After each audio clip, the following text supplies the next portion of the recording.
Now, I know how easy it is to just buy some crackers at the shop and pop it onto your cheese board, but if you really want to elevate it, why not make your own crackers at home?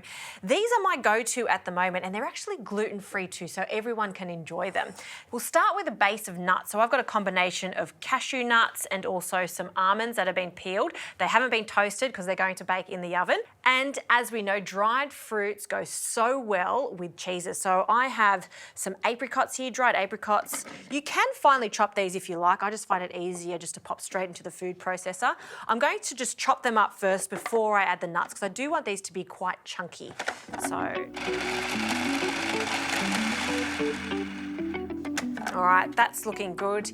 In with the almonds and the cashew nuts. And I'll pulse these until they're roughly chopped.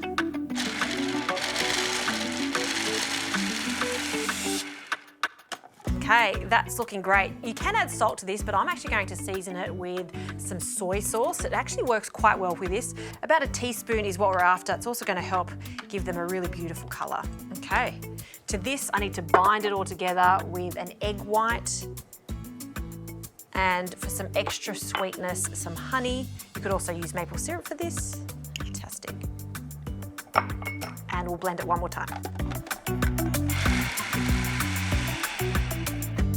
Okay, this is looking really good. It's holding its shape nicely. So I like to place this into a bowl, and I want to add some seeds to this too. So I don't want to chop up the seeds. I want to keep them whole.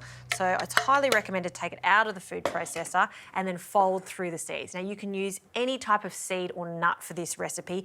Walnuts work really nicely too. For the seeds, I have some pepitas, along with some flax seeds. They're fantastic for you, and I love the nutty flavour of them. And some good old sesame seeds. We'll just mix them up. Okay, once we've got a pliable mixture like this, we can form our crackers. So the easiest way to make these into crackers is just to use a cookie cutter. This one's about 7 to 8 centimetres wide. You can make them large ones, even smaller if you like. And then I'm just going to press down on it like this to form the cookie. This just ensures that they're all going to be uniform. Take that off. And look at that, the perfect little cracker. All right, I'm gonna make a few more of these, and they go into an oven about 160 degrees until they're golden brown. They will be a bit soft when they come out of the oven, but just let them cool completely and then they'll go crunchy.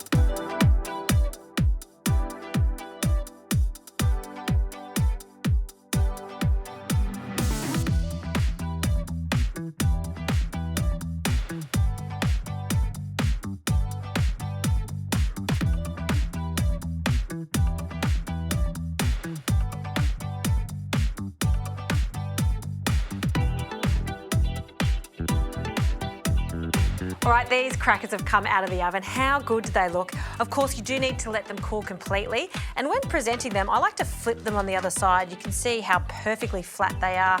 I've got a selection of cheeses, some of my favourites. We've got camembert, we've got a red Leicester, and some stunning blue cheese. Oh, I love blue cheese.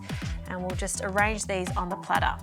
Now, of course, these are fantastic with a cheese platter, but they're also delicious as is. Make a big batch of these. Once they're completely chilled, place them into a container, and they're great to snack on. They're really healthy too. Nothing beats a homemade cracker.